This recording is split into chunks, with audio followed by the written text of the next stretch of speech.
Okay. So we'll go ahead and get started. Bismillah, alhamdulillah, salatu wassalam ala rasulillahi sallallahu alayhi wa sallam. Rabbi shrah li sadri wa yassir li amri wahlul 'uqdatam min lisani yafqahu qawli. Rabbi zidni ilma. We begin in the name of Allah subhanahu wa ta'ala and send peace and blessings upon our final messenger sallallahu alayhi wa sallam. Welcome back to our Quranic Conversations, a series in which we have a conversation with ayat of the Quran and about ayat of the Quran. And today is our last week in which we will be finishing Surah Al-Mulk, the 67th surah of the Quran. Today I'm going to try something a little bit differently. Um, and what I'm going to try to do, inshallah, is how do I put this? We're going to attempt to, well, first and foremost, today you'll see my actual notes and you'll get to see how I take notes as I am kind of having conversations with the Quran as well. So I think that could be an interesting experience for some of you. The other thing is that we're going to try to break down the surah from like a far off position after having had individual conversations with every single part of the surah. We're going to go ahead and try to understand it as a incomplete discourse by itself. And the reason well, there's many reasons to do it so we can get more familiarity with the surah, but one of the main reasons we're going to do that is every surah in the Quran, one of the amazing things about it is there's a very deep structure to be found within it that most of us can appreciate about the shorter surahs, but we rarely get an opportunity to do that to the bigger surahs of the Quran or even the moderately sized surahs of the Quran. So today is inshallah going to be an opportunity for us to do that. But before I jump ahead, let's finish our conversation with this surah. Last week we left off at, I believe, ayah number 26 and 27, in which Allah subhanahu wa ta'ala, after having this long conversation, um, that really got into when is this day of judgment going to be coming. So Allah first and foremost started the surah with a display of Allah's power, then a description of heaven and hell, then the idea of immediate threats that we should not take for granted, then the idea of what our lives are, that Allah made us in a way in which we develop into human beings that have the ability of hearing, seeing, and feeling, and then started talking about the day of judgment. And this is the section we were concluding last week, is what will they say? They would say, وَيَقُولُونَ مَتَى هَذَا الْوَعْدُ إِن كُنتُمْ صَادِقِينَ. When is this promise of yours if you're really true? And Allah instructs all of us to not just respond with this, but live it. قُلْ إِنَّمَا الْعِلْمُ عِنْدَ اللَّهِ. Say that that knowledge is with Allah. I'm not the one who causes the day of judgment to happen. Allah is the one who causes the day of judgment to happen. So don't get self-righteous about it. وَإِنَّمَا أَنَا نَذِيرٌ مُبِينٌ. All I am is a clear warner. Remember, Allah already talked about being a warner way back in this surah, in section number 2. But now again, say, I'm just a clear warner. And we talked about what being a nadhir means. Being a nadhir doesn't mean that you're part-time. You sometimes call people and you sometimes stay silent. No, it means that in your silence even, you are a nadhir. You're a warner. You're a complete representative of the idea that the day of judgment is coming. And then that's where we're going to get into today's today's section. فَلَمَّا رَأَوْهُ زُلْفَةً سِيئَتْ وُجُوهُ الَّذِينَ كَفَرُوا. But when they see it approaching, the faces of those who disbelieve will be completely distressed. Which is going to be interesting because last time we heard when people entered into the fire, shahiq wa huwa tafur, you would hear a shriek and you would hear them go. This time it's you will see their faces of the people who disbelieve. وَقِيلَ هَذَا الَّذِي كُنْتُمْ بِهِ تَدَّعُونَ. And it'll be said to them, this is what you used to call. They will finally admit at that moment, oh, this is what it was that we were being called or warned against. Here I want to just take a quick, I was having a reflection this week, and I oftentimes have this reflection. I actually want to hear what your thoughts on this are. I think I've brought up before, when ayat of hellfire are described, we still start even those surahs off with Bismillahir Rahmanir Rahim.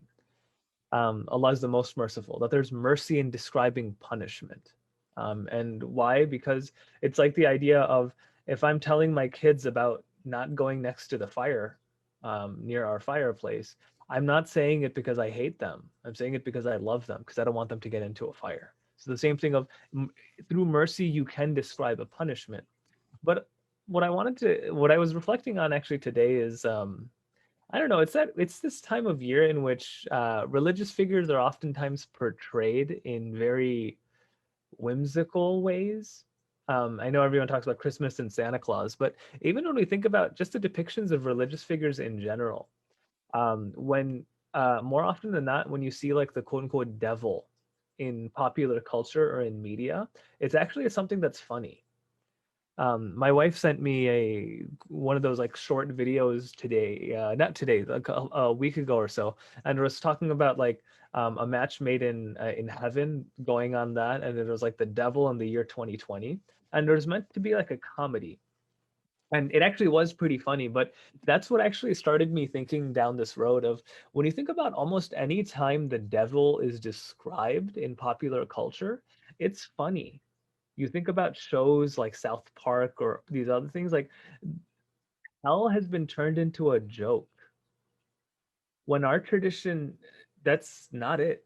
Like Muslim culture doesn't treat hell as a joke. And I think part of the reason is because we mention it as a fearful thing so often. I find it actually quite interesting that uh, I remember going through religious studies of another text, and I won't mention, well, you can kind of assume what text it was. I have a master's in Muslim Christian relations, so you can imagine what the other text was that I was studying. But the conversation came up about descriptions of hell, and one of our instructors told us that actually in the Bible there used to be more passages about hell, but they were taken out. And I think about that and I'm like, that could be what led to hell and the devil and these things turning into um, an element of mockery. Why? Because you took out the description, so people don't take it seriously anymore. I say the same thing to like people ask why when we say Muhammad, everyone has to say Sallallahu Alaihi Wasallam. Like it's infused within us that we're supposed to say it. It actually commanded that we should say it. But part of saying it, what it does is it tells us there's certain topics that no, we don't make fun of our messenger ever, which is not the case of other traditions, how they treat their messengers. That they become objects of ridicule in this because you didn't tie language around it. And similarly, when we describe like the hellfire, we should describe it.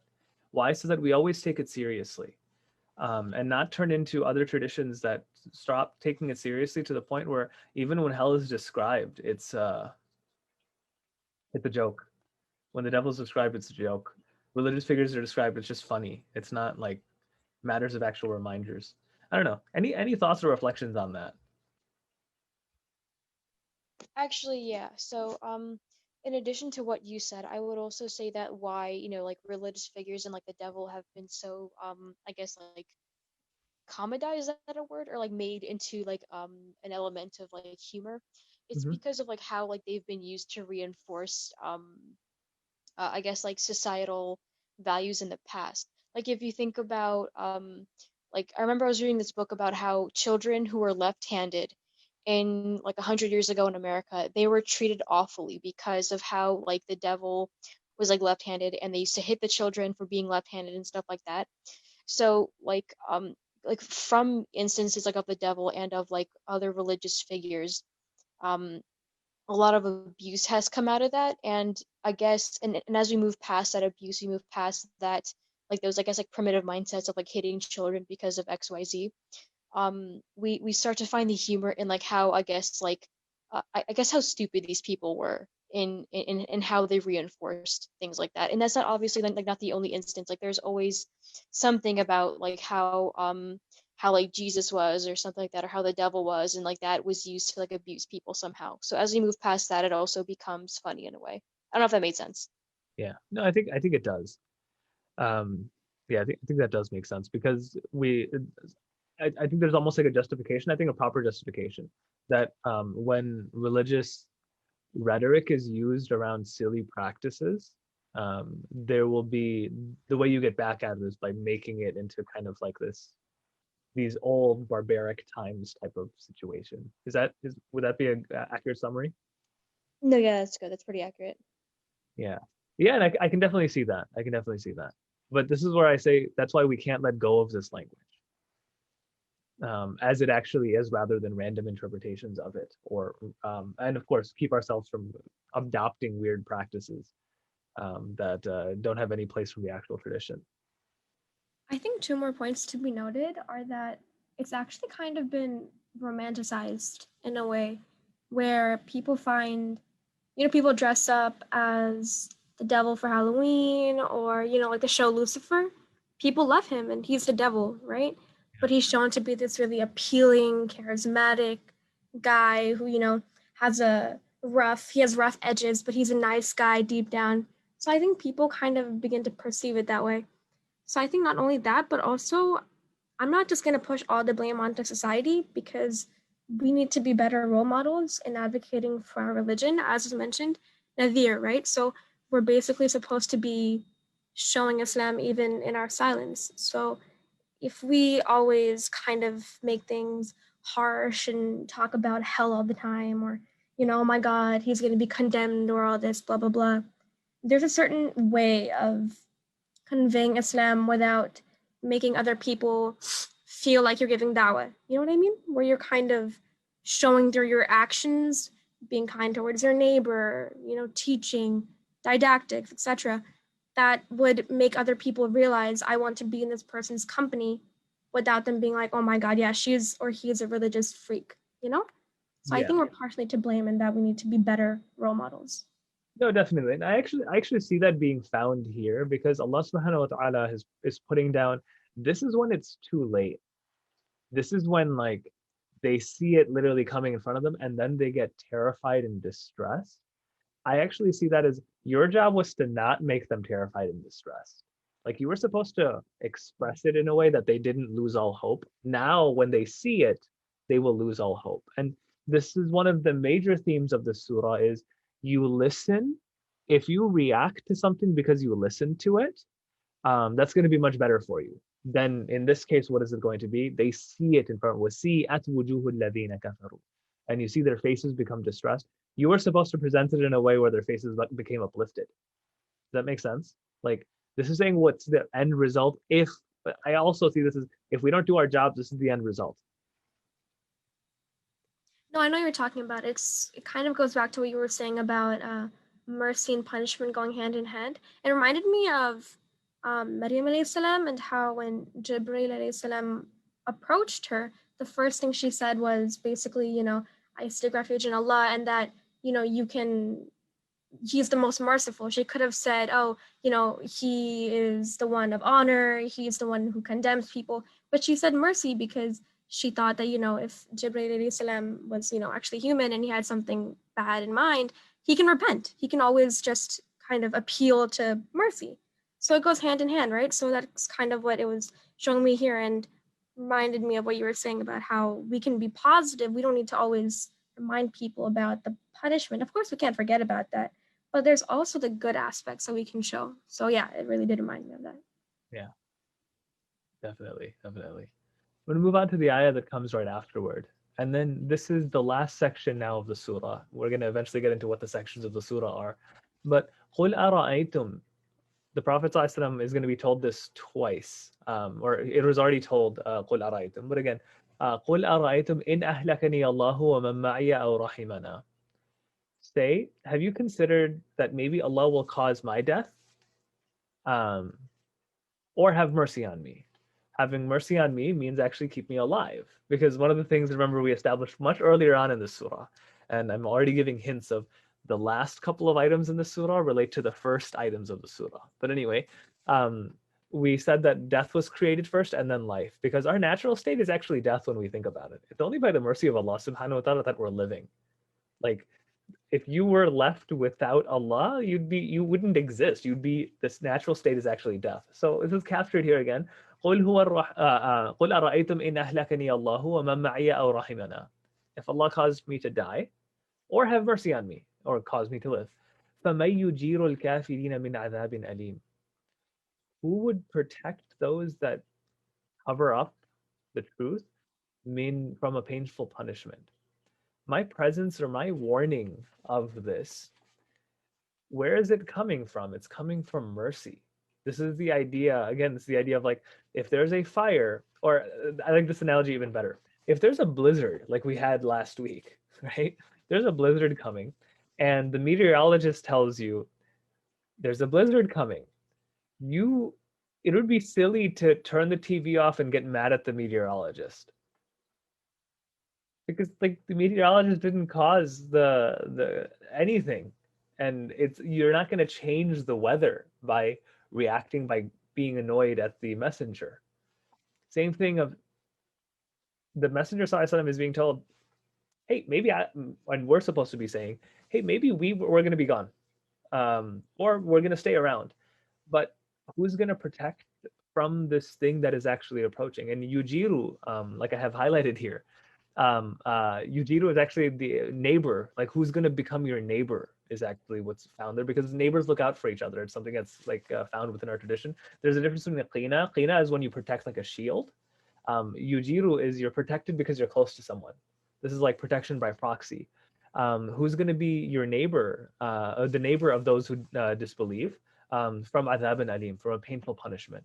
And then wrapping this conversation up, who is it going to be? Qul huwa ar-Rahman. It's the most merciful. Just like Maryam, you brought up, like, we don't say it's going to be Al-Qahhar. No, we don't say that. Who's going to protect you? Is it going to be the one overpowering, the most authoritative? No. Qul huwa ar-Rahman. Say it is the most merciful. Amanna bihi. I believe in him, and I have my hopes in him. Wa alayhi tawakkalna. And I rely on Allah. فَسَتَعْلَمُونَ مَنْ هُوَ فِي ضَلَالٍ مُبِينٍ. And upon him we have relied, you will come to know what is in clear error. Like everything will be proven. At the end, we're going to find out it was only Rahman to begin. It was only Rahman to begin with. That's all we're going to find out. Then the surah ends with, قُلْ أَرَأَيْتُمْ إِنْ أَصْبَحَ مَاؤُكُمْ غَوْرًا.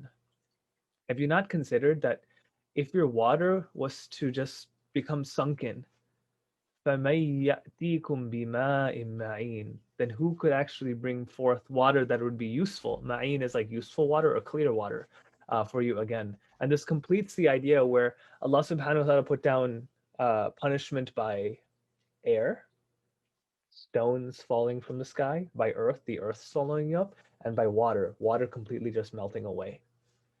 And of course, the afterlife is the idea of fire. But you have all of the quote unquote elements that are found within the surah, that all of these are, Allah mentioned armies before in this ayah. And we're going to go over now the deep construction of the surah. But Allah mentioned earlier the armies that people will call upon. Allah is like, well, these are my armies. The water you rely on, the air that gives you sustenance literally from the sky, the ground with which you walk, those are my armies. What are yours?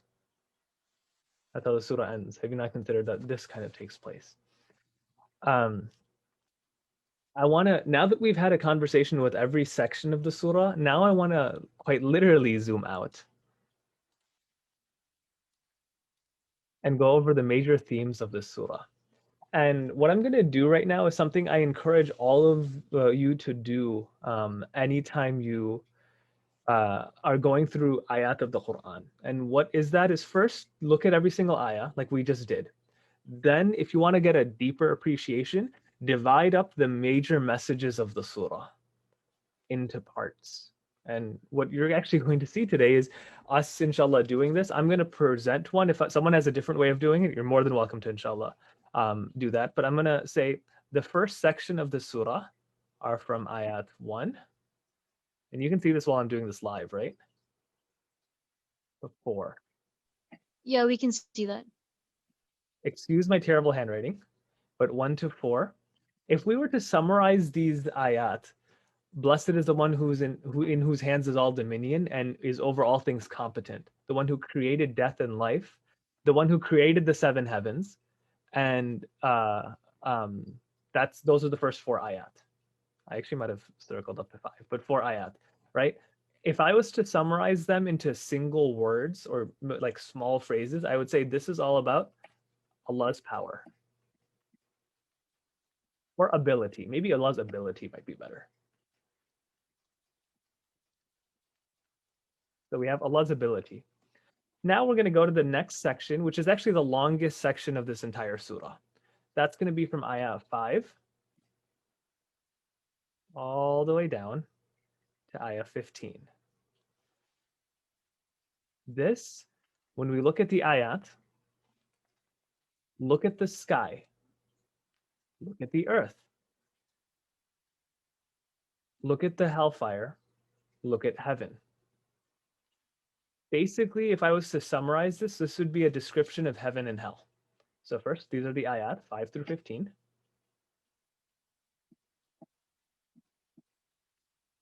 We're going to say, even when we talk about the sky and the earth, normally you would think the sky is heaven and the earth is hell, but actually Allah switches the script.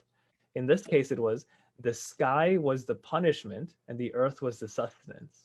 So actually, it's quite interesting. It's the opposite, where the sky is being presented as a means of reminder of hellfire, and the earth was seen as a means of reminder of sustenance or Jannah. The next part of the surah, logically building on from there, is that was the threat that's going to come later on in the afterlife. Then if we go into the next section, which is ayat 16 through 22, do you feel secure that the one who is in charge of heaven won't cause the earth to swallow you up suddenly? Do you feel secure that the one who wouldn't send stones from the sky? Do you, and people beforehand had already done this. So this is this idea of that was talking about the promise or the threat much later on. This is talking about the immediate promise and the immediate threat. So we're going to talk about this as the immediate consequences from ayat 16 through 22.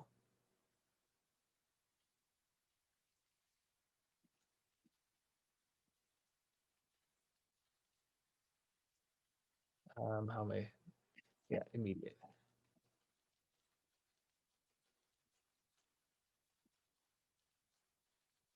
Immediate threat. Then we're going to move forward. We have only just a few more ayat left. 23 and 24 is the next section. Say it is he who produced you and made for you hearing, vision, and hearts, and has multiplied you throughout the earth, and you will be gathered to Allah. This will be literally in just 2 ayat, and it's actually very significant that it's just 2 ayat, will be our lives. So what ayat are these? 23 and 24?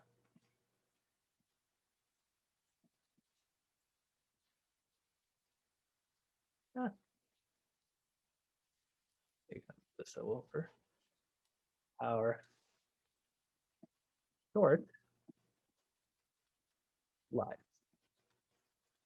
Okay, and then 2 more sections to go. 25 to 27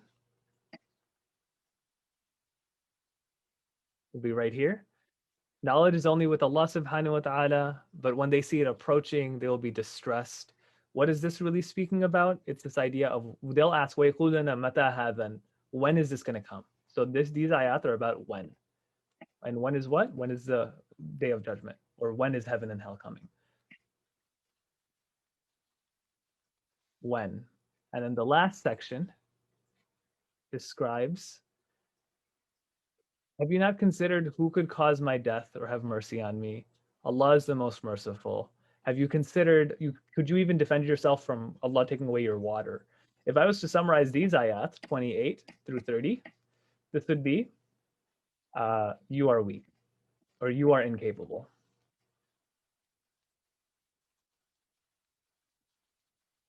So this is this surah in summary.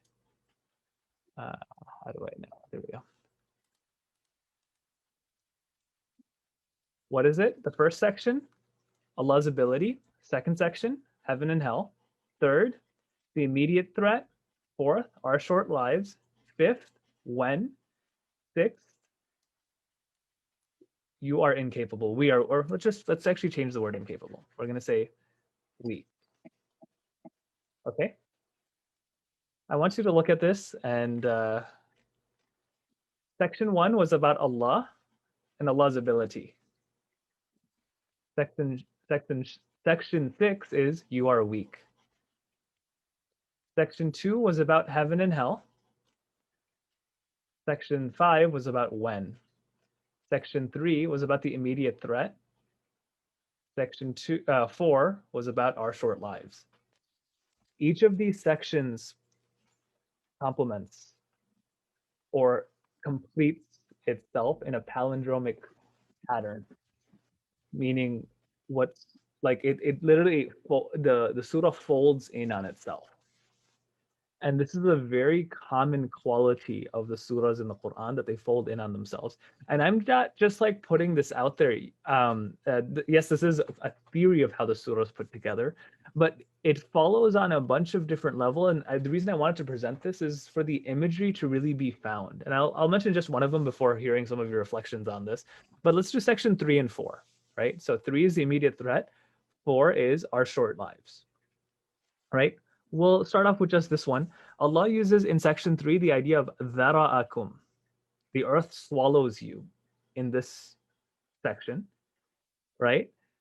And in section 4, our short lives, it's this idea of ansha'a, which is this idea of were allowed to grow. It's actually literally the idea is like you grow from the ground. أنشأكم وجعل لكم السمع والأبصار والأفئدة. You go from the ground, even though in section 3 it's what? The earth swallowing you. The opposite of that is ذرأ. Rabba is literally to grow, is the names of Allah subhanahu wa ta'ala here. And in this, it's the one who causes things to be covered. So it's literally like the opposite is really being found here. If we looked at section number 3, the longest section of this second longest section of the surah, it has interesting patterns of Allah asks questions, and then Allah will present 2 things that you hear about and 1 thing that you see every single time. And we'll go over that in a second. But I've been talking for a while. Any reflections on this organization or anything before I get into some more specifics? It actually reminds me of that time when you were talking about like how repetition works in the Quran. Like the first time is for your head and the second time is for your heart. So the first time that Allah talked about his power, like it's so we know that he's powerful. And then when the surah, I guess, like folds in on itself, like you said, and we're reminded again of how powerful he is, like that's for our hearts to know. Like that's for our souls to really understand and grasp. Yeah. Yeah, just to elaborate on that, I mean, we know that people by nature usually need to hear one thing over and over again to understand it. So it's kind of like how, how Prophet Muhammad SAW would often emphasize things 3 times and then we would understand it in a better way. So it reminded me of that. And it also reminded me of Surah Yusuf, which I know we're going to tackle later on, but that has such a beautiful ring structure. It kind of reminded me of that as well. Yeah. One of my teachers has an argument that every surah in the Quran has a ring structure. Every single one. And the Quran itself is a ring structure. We'll get to that when we get into I eventually want to explore with all of you the idea of like the major themes in the Quran itself. But the more I've been going through it, the more that theory starts to make sense to me. And that's also why I want you to just think about this is to me one of the miracles of the Quran. When a normal person speaks, we don't speak with this level of consistency. Like that doesn't happen. And the Quran was spoken. When you talk about how the people experienced it, the Prophet ﷺ would literally recite it. And this degree of symmetry and like just amazingness happens within every single surah in a different way in the Quran. So it just gets me every single time of like how amazing the speech really is. I'm going to jump in a little bit and now give us some more examples to kind of support this idea, and make us appreciate each of these kind of sections once again. One of my favorite parts of this is we'll actually work our way from the middle out. So let's get into section 3 for a second. In section 3, you have a couple of questions that are asked, right? So it starts off right here with this idea of, do you feel secure? Do you feel secure? There's 2 questions. And then Allah subhanahu wa ta'ala usually hits you with something that you can be, like you can see and just see it in front of you. Do you feel secure? Do you feel secure? Do you not see the birds? Do you feel secure about what?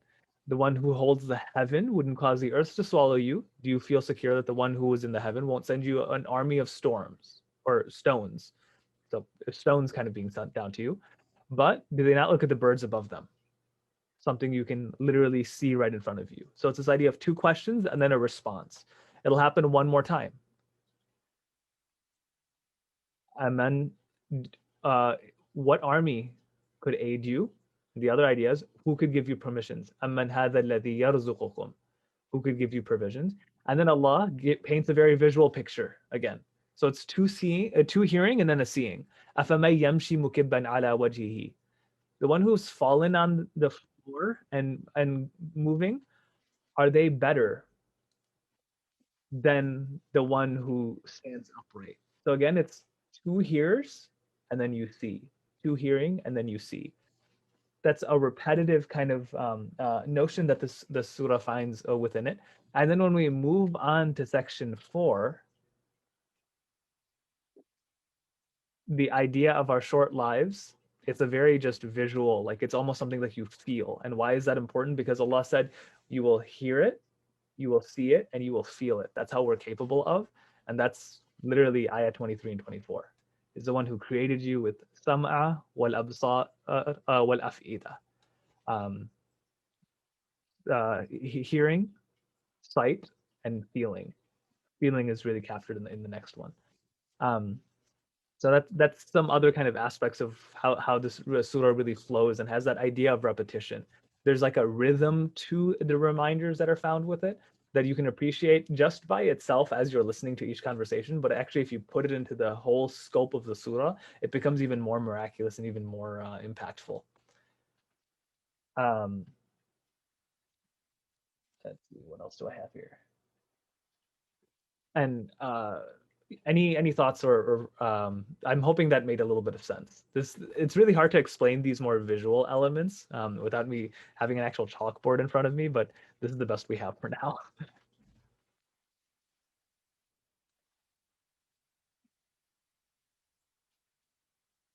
Then moving on to, remember, we wanted to do this palindromically. So what we did so far is 3 and 4 and how they relate to each other. Now I want to get into the major sections of the surah, which is 2 and 5.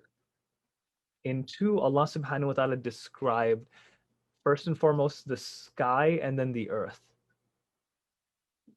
When we get all the way down to 5, we will have a description as well of the people will what the people will be asked. First in 5, there's a symmetry of, again, the sky and the earth are described, and then heaven and hell are described. There's already symmetry there, but the people who are asked very early on in the surah, didn't a messenger come to you? I believe it's ayah number 10. Zoom in a little bit, so read it. Alam ya'tikum nadhir, didn't a messenger come to you? And what are we told in the fifth area of fifth part of the surah? What were you and I supposed to just be? Innama ana nadhirun mubin. We were just supposed to be messengers. I'm just a clear warner to you. You were going to be asked, didn't a messenger come? Look, this is what you were supposed to have. And what else is found? In ayat 5 through 15, what are they told over and over again about? Descriptions of the hellfire, and it's stuff that you heard. If only we had been listening or reasoning, we would not have been companions of the blaze. What sounds did they hear of sa'ir, tafur, like this idea of shahiq? They heard it, they heard it, they heard it. You know what happens in section 5? They see it. Why do we keep telling people to hear it, listen to us, think about it, so that they never will be able to see it? Because we never want them to see it. We never want people to see the hellfire. That's why we describe it with our mouths. That's why we describe it and try to make people intellectualize it. Why? So because we never want them to see it. Because what was found in the ayah beforehand is human beings have the ability of doing what? Of actually feeling and seeing. But Allah first tries to tell them with just hearing. Hear it. Because hearing, if it led to you feeling it, that would have been so much better for you. Then if you actually see it, and then it'll hit your heart. So question. Yeah, go ahead. So are there clear sections that complement one another, or do they just kind of complement all of each other? So I would say there's themes that complement each other. This is how I and some other scholars have looked at it. If these are the clear sections we can see from it. But this this summary that I've put there, that's mainly just our work from our conversations together. Different people can classify it differently, but I don't think it changes the actual like themes being reflected. Oh no, no, I meant like, is there like a complement, like how the first section complements the last one, or Mhm. the second one complements the fourth one, for example? So is Mhm. there a clear line between that, or is it just kind of all together? Yes, to me, there's a clear line. But again, this is where different people we're allowed to look at the Quran and kind of appreciate different parts of it. I personally see them as pretty clear-cut distinctions, and that's why I've separated them the way I have. Oh, okay. Yeah, and the part of why we're doing this whole series is for all of us to kind of, when we start looking at the Quran with confidence, being like, I can divide up the Quran and get, as long as I'm getting lessons from it, and I'm not quote unquote breaking the surah. Um, I'm pulling out these themes. Whatever mechanism allows you to conceptualize the surah more, is completely appropriate. And I see that my camera just glitched out really weirdly. Okay. Um, so that's 2 and 5. That's a major kind of element. And I think the idea of like either hearing can lead to thought, and that's what we hope all of us to be in, or seeing, unfortunately, will lead to feeling, which we hope to avoid that because that's what's described in section 5 as it's found. And another way to look at the surah, if we went even linearly, right? Allah has ability. Allah has created heaven and hell. There's an immediate threat. How long do you have to prepare for that immediate threat? Our tiny short lives. When will it come? We don't know. But what do we know? It behooves us to worry about it because we're not capable. Now we're going to get from the major themes itself, like the first section and the last section. So ayat 1 through 4 is all about Allah's power and Allah's ability. Section 6 is all about our inability, right? And of course it's that way. Because if there was any way to contrast us versus Allah subhanahu wa ta'ala, it would be our inability and Allah's ability. And those two complement themselves very, very powerfully um, in the surah, where the part that I want us to pay a lot of attention to is what are the two attributes of Allah subhanahu wa ta'ala that are found early on in the surah. The second ayah of this surah. There's two attributes of Allah. Huwa al-Azizul Ghafur. Aziz and Ghafur has authority and has the ability of forgiving. Go all the way to the end. Go here. قل هو الرحمن آمنا به وعليه توكلنا فستعلمون من هو في ضلال مبين. And go to the ayah right before it. قل أرأيتم إن أهلكني الله ومن معي أو رحمنا فمن يجير الكافرين من عذاب أليم. Who has the right to punish you? Is someone who has authority. Al-Aziz. Think about it. The government can punish you. A judge can quote unquote punish you because they have authority. But Allah is also Al-Ghafur, who has the ability of forgiving your sentence. قل هو الرحمن آمنا به وعليه توكلنا فستعلمون من هو في ضلال مبين. The two attributes of Allah subhanahu wa ta'ala found in the very beginning of the surah, Wal Aziz and Wal Ghafur, are the two attributes that end, that would actually are the two attributes that can do anything for us on the day of judgment, are the ones we actually started describing Allah subhanahu wa ta'ala for right here. And even more so when we look at the first ayah in and of itself, Al Mulk and Al Qadir, right? That to Allah belongs the kingdom and to Allah belongs all strength. And the last ayah ends with what? How much strength do you have? قُلْ أَرَأَيْتُمْ إِنْ أَصْبَحَ مَاؤُكُمْ غَوْرًا. If literally water was taken away from you, فَمَن يَأْتِيكُم بِمَاءٍ مَّعِينٍ, then who would bring out flowing water? Why this is so significant is this is almost talking about civilization as a whole. Where are all major cities built? Around water? Yeah. Specifically to Mecca. Why is Mecca even important? Because of Zamzam. Allah, so to the Prophet, it was literally you could take away water. But even if we took that from all of mankind, all of humanity, if you guys didn't even have water, that one thing where all of from our understanding of today's kind of structure of the world or of life, when we look for other planets, even, what do we look for most often? Like when we're going and looking at Mars, we're trying to look for liquid water. Can we get liquid water in that atmosphere? Because that's going to be how life is found. And Allah actually ends this ayah with, you're not even in control of your own water. تبارك الذي بيده الملك وهو على كل شيء قدير. So this ends with that same way of Allah's qadr and Allah's ability. You, even when you build great cities, did you put the water there? No, you have to just do whatever, you have to work with whatever Allah has given you. Who actually has mulk and who actually has qadr? It was Allah every single time. You as an individual, but you even as an entire human civilization, it's always been with Allah subhanahu wa ta'ala.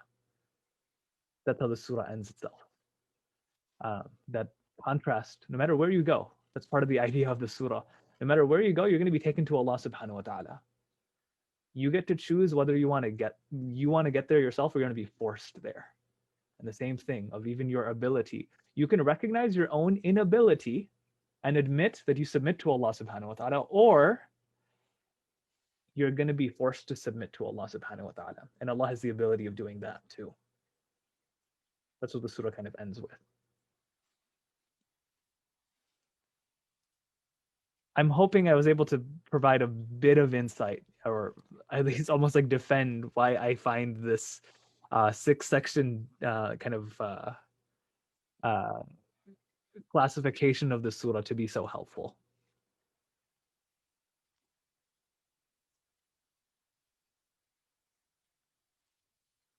Any thoughts on the classification itself or the surah as a whole?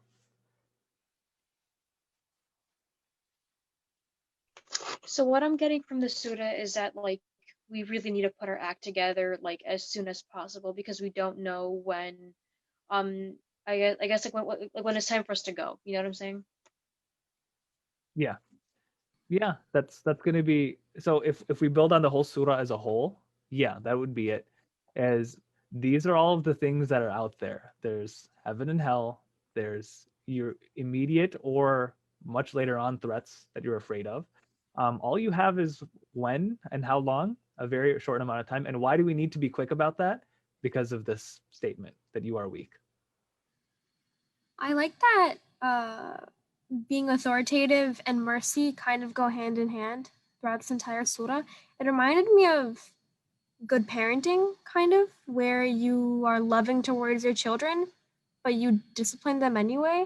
And you kind of have to show them that side in order for it to kind of be a mercy towards them.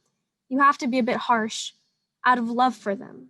Yeah. You know, kind of reminded me of that, where, yes, Allah is authoritative and, you know, there is Jahannam, but He is forgiving and you can repent. And it ends with mercy, you know? So I kind of just noticed that pattern. Yeah. Another theme of the surah, which I forgot to mention, do you remember Allah subhanahu wa ta'ala early on in the surah told you to look twice? Where is it?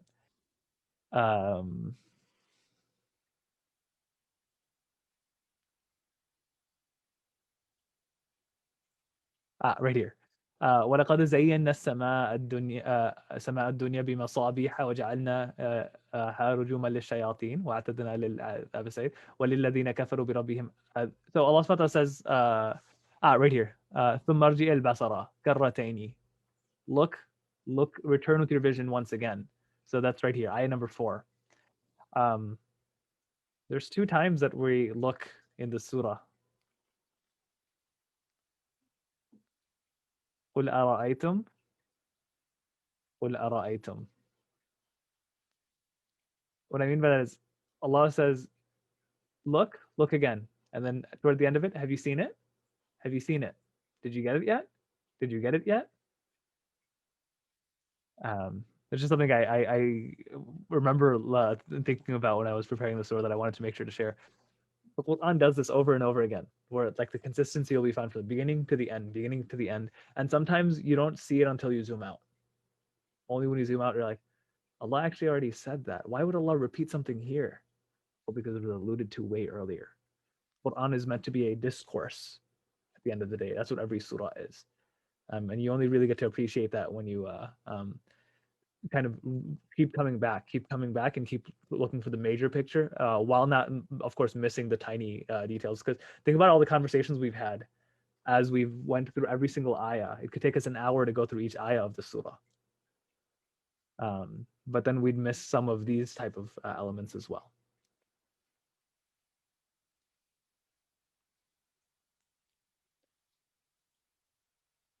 Any other questions or comments as we wrap up Surah Al-Mulk?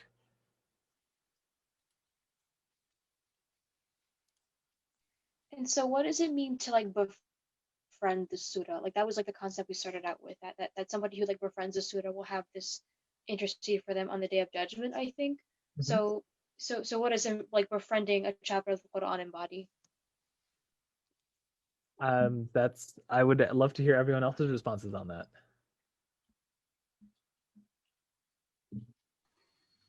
I think making it kind of a part of your life in a way where you incorporate it. For example, waking up and reading Surah Mulk every day, or just kind of understanding the tafsir or the idea behind it, and just kind of, when sometimes everyone has their own favorite surah, and they just kind of feel at home when, for example, it's being recited at Tarawih, you're like, oh, Surah Rahman is finally here, or something like that, where you kind of just have this connection with the surah because you understand what's happening. I think there's an ayah in the Quran where people were told not to be intoxicated so that they can understand what's being said, right? So if we have an understanding of the Quran, we're going to love it even more. So now that we kind of have a little bit of an understanding of the surah, I think we can start to befriend the surah, and just incorporating into our daily lives will help us to, inshallah, befriend it. Yeah, definitely agree with you, Mariam. The way I also see it is, so there's the very obvious one of the one who recites Surah Mulk most often. You can imagine someone who's really good friends with someone. One of the ways to measure whether they're your good friend or not is how often do they come up in conversation. Like some of you might have people in your lives. I think everyone has these, where like there's a person who you mention all the time, like because that's how much of an impact they've had on you. Is you just mention them over and over and over again. Some of that is by reciting it. Some of it is also the content that's found within the surah that we mention it over and over. And other times, how do you measure a good friend is the amount that they have influenced you. Will be this idea of like sometimes people have teachers who have completely shaped the way they think, and it's almost as if that person is a friend. That when something happens, you have to go and consult them again. You have to how would they have thought about this?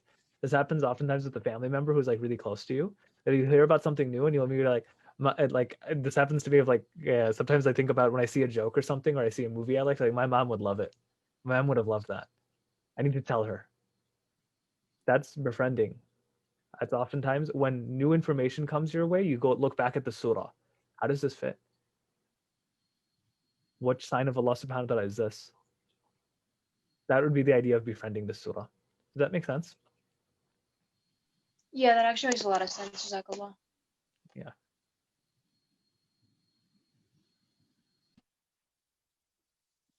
Any other reflections from this surah?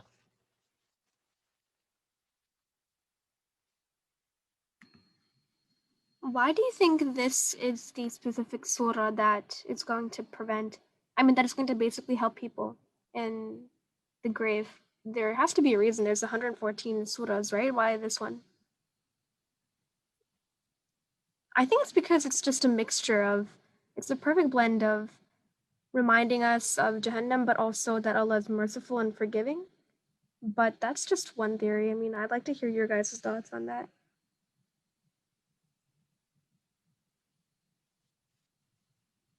I personally think it has a lot to do with look at this surah as a whole. How much of it actually talks about our lives? Very Two short. yeah, it's literally two ayat that talk about our lives. That's it. The rest of it is all about what we were supposed to be recognizing: heaven, hell, immediate threat, when, who are we, who is Allah? Because that's what life in the grave I think might be like is kind of like a reliving over and over again. So the surah will be almost a break from that. That's one way I look at it. And the other is, of course, it's this idea of the reminder of the surah. What does it call you towards? It calls you to remember. Remember what? How short your life is, how short your life is, how much you need to constantly keep turning back to attributes of Allah, Allah's qudra, Allah's ability. You need to constantly be looking at it.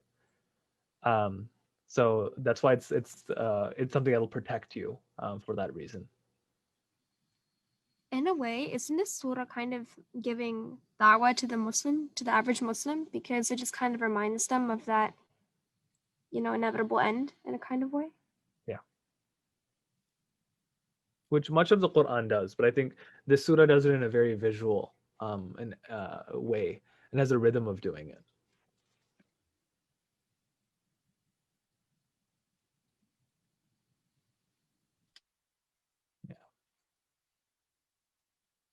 Anyone else have another way of answering that question, which I think is a very well thought out question of why this surah specifically?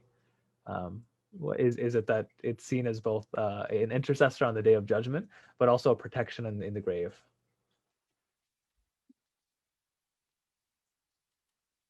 The image that comes to mind, like for me personally, is the idea of Surah Mulk, like obviously coming in between you and like punishment in the grave, and sort of saying that like no, that this slave was pious because they remembered me in this life, because they remembered that there's something beyond what they did in that life. You know what I'm saying? So like maybe you had something else to do that day. There's like a TV show on or something like that, like a random like worldly example, but then you just like chose not to do that, and then you recited Surah Mulk instead. So like Surah Mulk could bear witness to all the things you sacrificed for it in this life. Yeah, I can see that.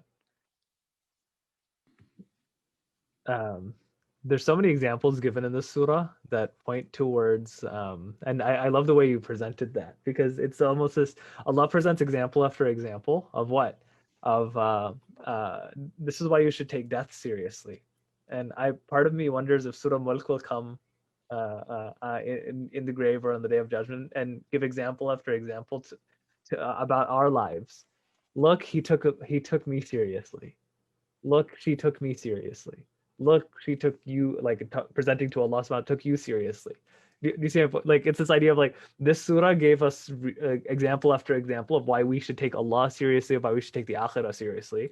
And in the akhirah, this one will provide example after example of how we did do exactly that.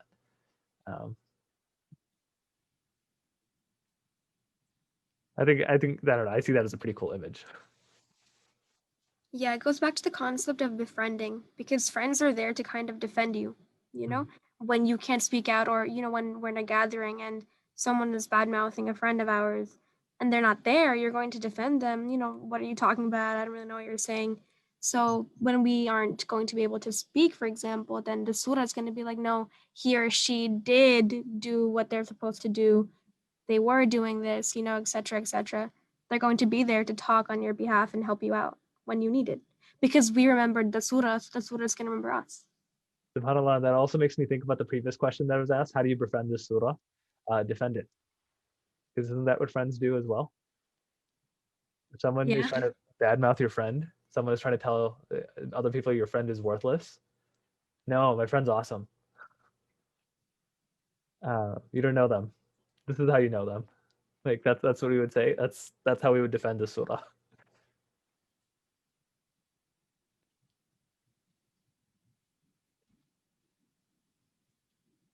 That's beautiful.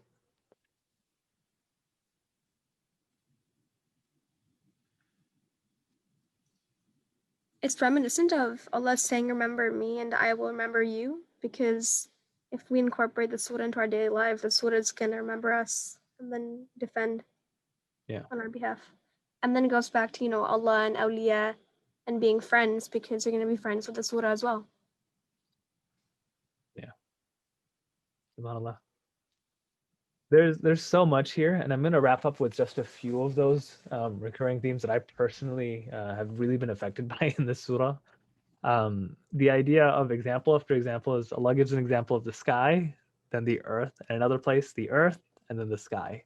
Why? Because each time you see one of those, or anytime you get anything profound, you look up or you look down, even that was supposed to take you to Allah subhanahu wa ta'ala. There's visual examples and there's auditory examples found within the surah, because you're supposed to hear that, like any shriek that you hear or like a loud sound supposed to remind you, and any slight rumbling supposed to remind you.